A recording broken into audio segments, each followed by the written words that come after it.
Hello दोस्तों, कैसे हैं आप सब।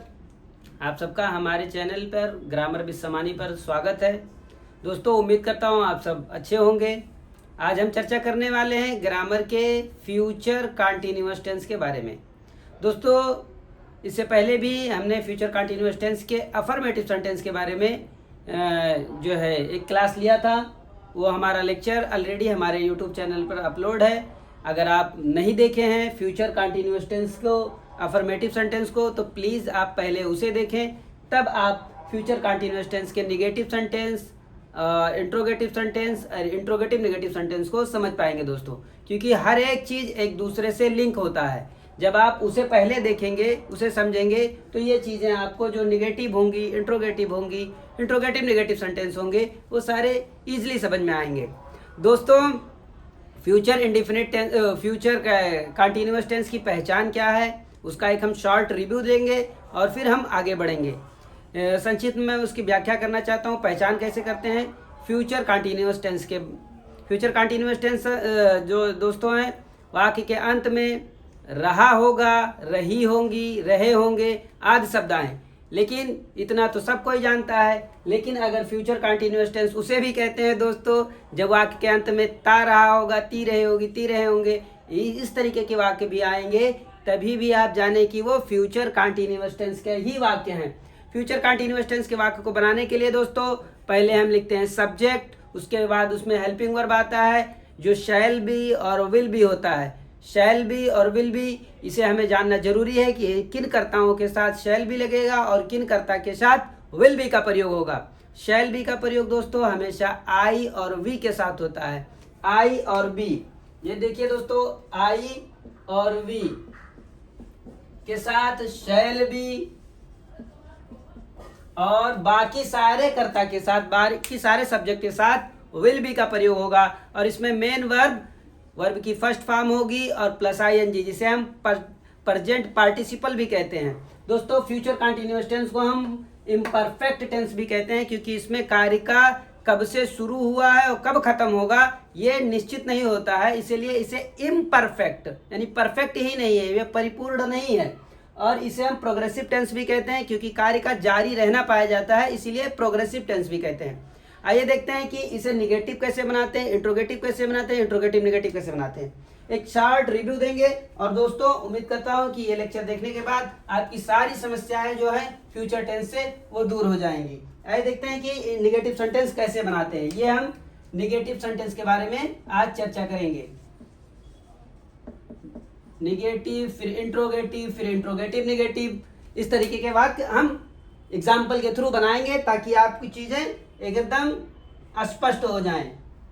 देखते हैं कि चपरासी उस समय घंटी नहीं बजा रहा होगा। क्या है? चपरासी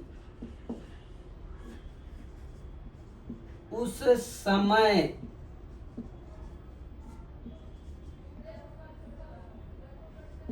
घंटी नहीं बजा रहा होगा, नहीं बजा रहा होगा। अब देखिए, वाक्य के अंत में रहा होगा, रही होंगी, रहे होंगे इत्यादि शब्द आते हैं, तो ये फ्यूचर कंटीन्यूअस टेंस के वाक्य होते हैं। तो लिखा है चपरासी उस समय घंटी नहीं बजा रहा होगा। नहीं बोले तो ये निगेटिव सेंटेंस हो गया। तो अब इसे हम कैसे बताएंगे? सब्जेक्ट हमें पता करना होगा सबसे पहले। तो इसमें पता कैसे करेंगे सब्जेक्ट क्या है? तब हम पूछेंगे अपने आप से कि कौन उस समय घंटी नहीं बजा रहा होगा। जब पता पूछेंगे अपने आप से, सवाल करेंगे दोस्तों कि कौन उस समय घंटी नहीं बजा रहा होगा, तो हमें अपने आप से ही अंतरात्मा हमारी बताएगी कि चपरासी। तो देखिए, चपरासी की इंग्लिश हम क्या लिखेंगे? The peon.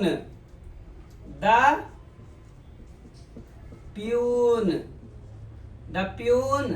अब इसमें हेल्पिंग वर्ब क्या लगेगा? प्यून एक व्यक्ति है। हमने हमेशा बताया है कि आई और वी के साथ शैल बी का प्रयोग होगा।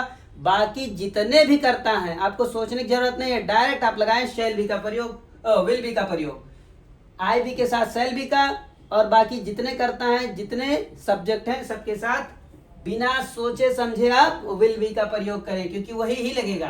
तो the peon will be, the peon will be अच्छा विल नॉट बी रहेगा क्योंकि नेगेटिव सेंटेंस है, तो the peon will not B. अच्छा अब मेन वर्ब हम क्या लिखेंगे, मेन वर्ब की फर्स्ट फॉर्म प्लस आईएनजी रहेगा, तो इसमें मेन वर्ब क्या है, काम का करना होना क्या पाया जा रहा है, घंटी का बजाना ना, तो the peon will not B, ring माने बजाना होता है, अब आईएनजी जोड़ देंगे तो रिंगिंग हो गया, the peon will not be ringing the bell at that time, उस समय, एट दैट टाइम, उस समय चपरासी उस समय घंटी नहीं बजा रहा होगा। अब यहाँ हम फुल स्टॉप रख देंगे, ये हमारी बात परिपूर्ण हो गई। देखिए ये सब्जेक्ट हो गया, ये हेल्पिंग वर्ब हो गया, ये नॉट के लिए निगेटिव सेंटेंस के लिए नॉट का प्रयोग कर लिए दोस्तों, और ये बी है विल बी जो है, अब ये मेन वर्ब हो गया और ये हमारा पूरा ऑब्जेक्ट हो गया। आइए देखते हैं एक आध एग्जाम्पल और, ताकि हमारी चीजें और वाजे हो जाएं और स्पष्ट हो जाएं। एक और एग्जाम्पल लेंगे हम दोस्तों निगेटिव सेंटेंस के लिए कि माली पौधों को पानी नहीं देता रहेगा। जैसा हमने कहा था वाक्य के अंत में रहा होगा, रही होगी, रहे होंगे फ्यूचर कंटीन्यूअस टेंस की पहचान है, लेकिन ता रहा होगा, ती रही होंगी, ते रहे होंगे, इस तरीके के वाक्य भी आएंगे, तभी भी आप बिना झिझक फ्यूचर कंटीन्यूअस टेंस मान सकते हैं, पहचान सकते हैं उसे कि ये फ्यूचर कंटीन्यूअस टेंस के वाक्य हैं। माली पौधों को पानी नहीं देता रहेगा, भाई क्यों देता रहेगा वो, माली पौधों को पानी नहीं देता रहेगा।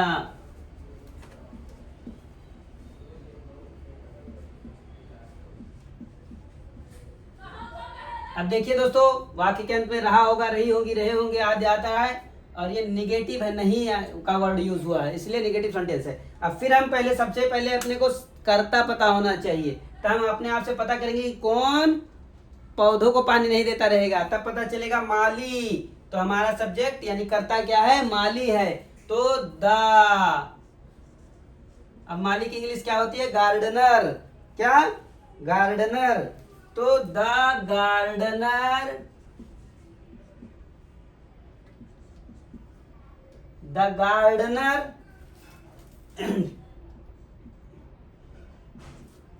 अब इसमें क्या रहेगा, helping verb will not be, the gardener will not be, the gardener will not be watering the plant, क्या रहा है, पानी दे रहा है ना, मैं क्रिया इसमें क्या पाई जा रही है, पानी का देना पाया जा रहा है, तो वाटर माने पानी देना होता है, वाटरिंग, वाटरिंग द प्लांट, पौधों को, तो प्लांट्स कर देते हैं हम यहाँ, इतनी बारीकियां देखना जरूरी है। ये रहा हमारा दोस्तों फ्यूचर कंटीन्यूअस टेंस के निगेटिव सेंटेंस। आइए देखते हैं कि हम इसे इंट्रोगेटिव कैसे बनाएंगे।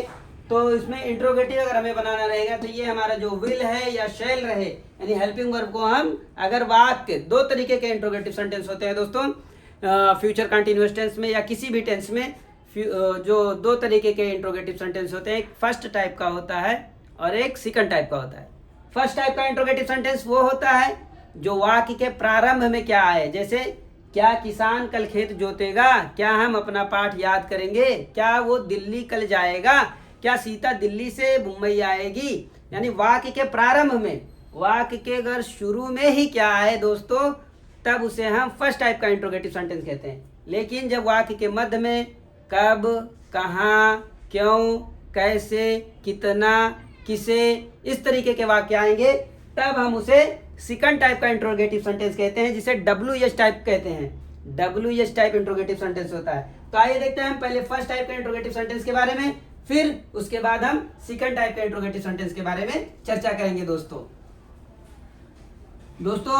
यदि हमारे पढ़ाने का तरीका आपको पसंद आए तो प्लीज हमें लाइक करें, शेयर करें, सब्सक्राइब करें दोस्तों। और अगर ना पसंद आए तो जरूर हमसे आप क्या कहते हैं, अगर हमारे पढ़ाने का तरीका आपको ना समझ में आए तो जरूर क्वेश्चन करें कमेंट बॉक्स में, हम आपके सवालों का जवाब देने के लिए प्रतिबद्धित हैं।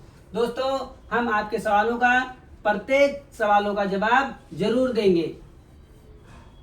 आइए देखते हैं दोस्तों कि इंट्रोगेटिव सेंटेंस कैसे बनाते हैं। इंट्रोगेटिव सेंटेंस का एक शॉर्ट रिव्यू दे देता हूं। पहले हम हेल्पिंग वर्ब लिखेंगे, शैल बी, विल बी सबसे पहले रहेगा अगर फर्स्ट टाइप का इंट्रोगेटिव सेंटेंस है, यानी वाक्य के शुरू में क्या अगर आ रहा है तो उसके लिए हम व्हाट नहीं लगाते हैं, सिर्फ हम हेल्पिंग वर्ब को उठा के वाक्य के सबसे पहले लिख देंगे, फिर सब्जेक्ट लिखेंगे, फिर मेन वर्ब लिखेंगे, फिर ऑब्जेक्ट लिखेंगे।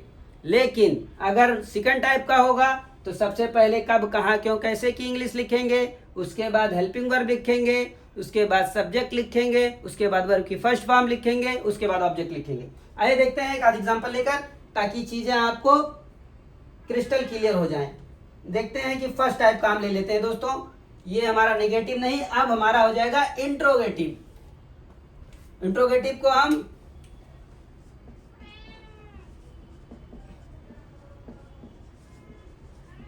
इंट्रोगेटिव है हमारा ये दोस्तों, और ये फर्स्ट टाइप का है। क्या है,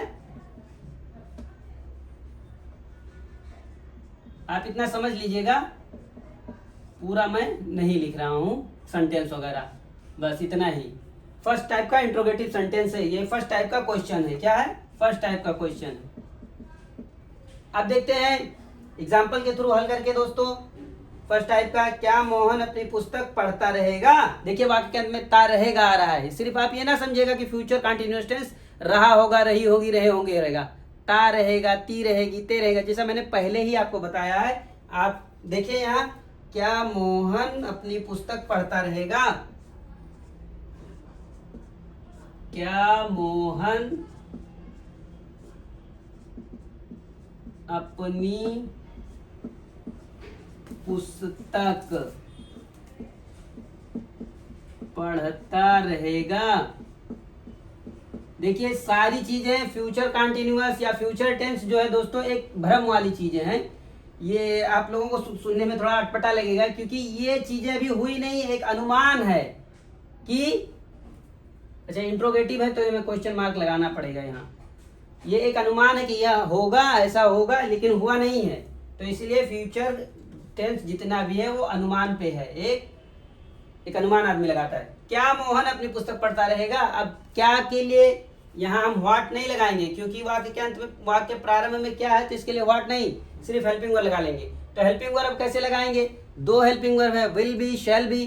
तब हम सब्जेक्ट के अनुसार हेल्पिंग वर्ब यूज करते हैं। कौन, तब हम अपने आप से सवाल करेंगे, समझ लो, क्या हटा के सिर्फ मोहन अपनी पुस्तक पढ़ता रहेगा, तब हम अपने आप से सवाल करेंगे कौन अपनी पुस्तक पढ़ता रहेगा, तो पता चलेगा मोहन। मोहन एक व्यक्ति है, सिंगुलर नंबर है, तो उसके साथ हमेशा विल बी का प्रयोग होगा।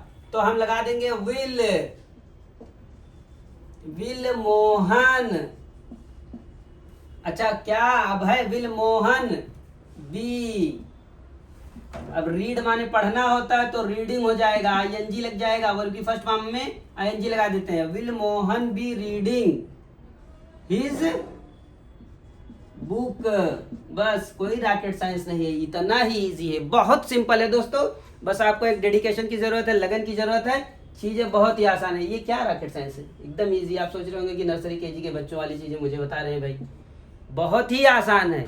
बस एक डेडिकेशन, एक लगन की जरूरत है, और कोई रॉकेट साइंस नहीं है इसमें। देखिए वाकई में ता रहेगा आ रहा है, रहा होगा, रही होगे तो रहता ही है, ता रहेगा भी आएगा, ती रहेगी भी आएगी, ते रहेंगी भी, तो फ्यूचर कंटिन्यूअस टेंस का मैं बार बार उसको इंडिकेट कर रहा हूं ताकि ये आप जानते रहें। एक आध एग्जांपल और लेंगे दोस्तों। हम लेते हैं एक एग्जांपल की, क्या वे तुम्हारी सहायता नहीं करते रहेंगे। क्या वे तुम्हारी सहायता नहीं करते रहेंगे। यानी कि एक बार नहीं किया, दो बार नहीं किया, अब हमेशा ऐसे ही नहीं करते रहेंगे क्या।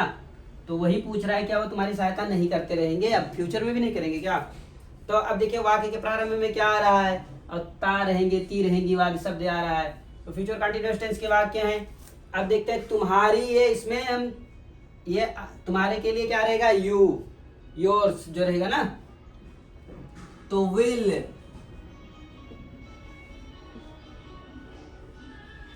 क्या वे है ना, इसमें सब्जेक्ट है, विल दे, क्या वे तुम्हारी सहायता, विल दे बी, नहीं आ रहा है ना। अच्छा, निगेटिव सेंटेंस हमने इंट्रोगेटिव बना रहे हैं ना, चलो इंट्रोगेटिव नेगेटिव है, विल दे नॉट बी। अब चलो इसी में दोनों आ गया, ये इंट्रोगेटिव ही था लेकिन नेगेटिव भी आ गया यहाँ, तो हम इंट्रोगेटिव नेगेटिव सेंटेंस मान लेंगे, इसे मान लेंगे क्या है ये। तो एक ही साथ मतलब एक पंथ दो काज हो जा रहा है हमारा, यानी इंट्रोगेटिव नेगेटिव दोनों एक ही में है। Will they not be helping you, will they not be helping you, बस इतना ही है। क्या के लिए हम विल यानी कि हेल्पिंग वर्ब लगा देते हैं, ये सब्जेक्ट हमारा हो गया, नेगेटिव के लिए नॉट हो गया, और ये हेल्पिंग वर्ब का ही पार्ट है। अब ये हेल्पिंग, ये जो हेल्पिंग है ये हमारा मेन वर्ब है, और ये हमारा यू ऑब्जेक्ट हो गया, यानी कि तुम्हारी के लिए। अब एक आधा एग्जाम्पल और लेंगे ताकि हमारी चीजें और स्पष्ट हो जाएं। दोस्तों, आपको पढ़ाने का सिर्फ और सिर्फ मकसद ये है कि ताकि आप सीखे ही ना, आप ऐसा सीखें कि दूसरों को भी पढ़ा ले जाएं। इतना डीप में पढ़ाने का सिर्फ हमारा यही मकसद है कि आप दूसरों को भी पढ़ा ले जाएं। ऐसा ज्ञान किसी काम का नहीं, किसी कोई फायदा नहीं जो सिर्फ अपने तक सीमित रहे। आप वो ज्ञान अर्जित करिए, वो ज्ञान हासिल करिए जिससे आप दूसरों को भी फायदा पहुंचा सकें। मोहन कल इस समय क्या खरीद रहा होगा? मोहन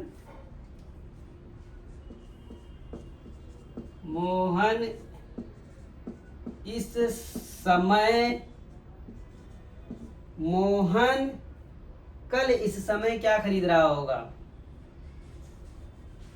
मोहन कल इस समय क्या खरीद रहा होगा?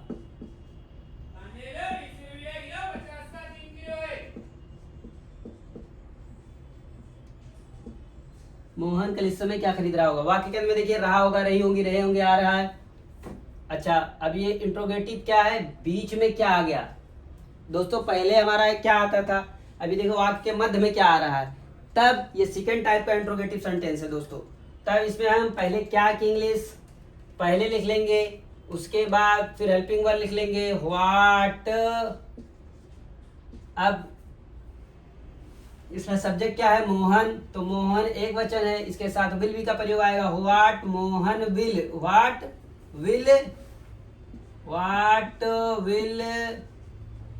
इसको स्मॉल भी रहने दें। What will Mohan be, what will Mohan B.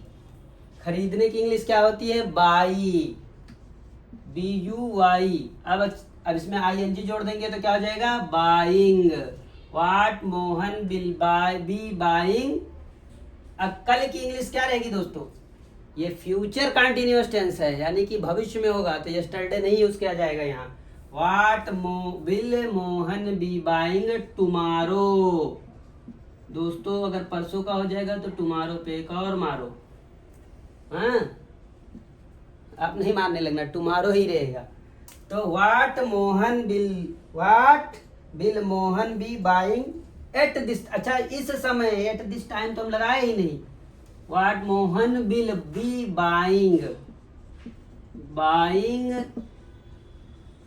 अच्छा इस समय का हम लगाए ही नहीं थे, एट दिस टाइम टुमारो। हम समझे सिर्फ कल के लिए ही है, लेकिन एट दिस टाइम यानी कि इस समय भी था, TOMORROW टुमारो। दोस्तों यही है, कोई रॉकेट साइंस नहीं है। अब देखिए इसमें ये हमारा जो क्या मध्य में आया है, ये हमारी हेल्पिंग वर्ब है, और ये सब्जेक्ट है, सब्जेक्ट ये हेल्पिंग वर्ब की पार्ट विल बी का, और ये हमारा मेन वर्ब है एट दिस टाइम, उस समय, ये हमारा पूरा लेके ऑब्जेक्ट हो गया। आइए देखते हैं एक आध एग्जांपल और, ताकि हमारी चीजें और क्लियर हो जाएं। यानी ये हमारा जो चल रहा है second type WH type question है। फर्स्ट टाइप का इंट्रोगेटिव सेंटेंस हम पहले ही बना चुके हैं। तुम कल कहाँ खेल रहे होगे? तुम कल कहाँ खेल रहे हो? देखिए वाक्य के बीच में कब कहाँ क्यों आ रहा है, इसलिए ये भी सेकंड टाइप का है। तुम कल कहाँ खेल रहे होगे, तुम कल कहाँ खेल रहे होगे। देखिए वाक्य में रहा होगा, रही होगी, रहे होंगे आ रहा है। तुम कल कहाँ, देखिए वाक्य मध्य में कब, क्यों, कहाँ कैसे आता है ना, तो ये सेकंड टाइप का इंट्रोगेटिव हो जाता है। तुम कल कहाँ खेल रहे होगे, तो वेयर, WHE सबसे पहले, जो बीच में वाक्य कब क्यों कहाँ के आती है उसकी इंग्लिश सबसे पहले, फिर helping verb where will you be, where will you be, playing, play माने खेलना, ING जोड़ देंगे, playing, where you will be playing at this time, at this time tomorrow.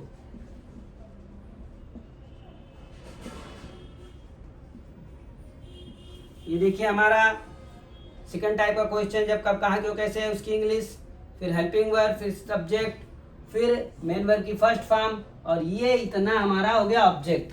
दोस्तों उम्मीद करता हूँ कि हमारे पढ़ाने का तरीका आपको पसंद आया होगा।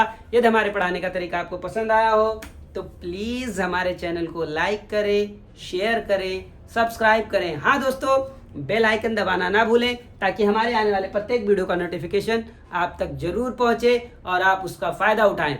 दोस्तों आप घर पे जितना ही प्रैक्टिस करेंगे आपको उसका उतना ही लाभ मिलेगा।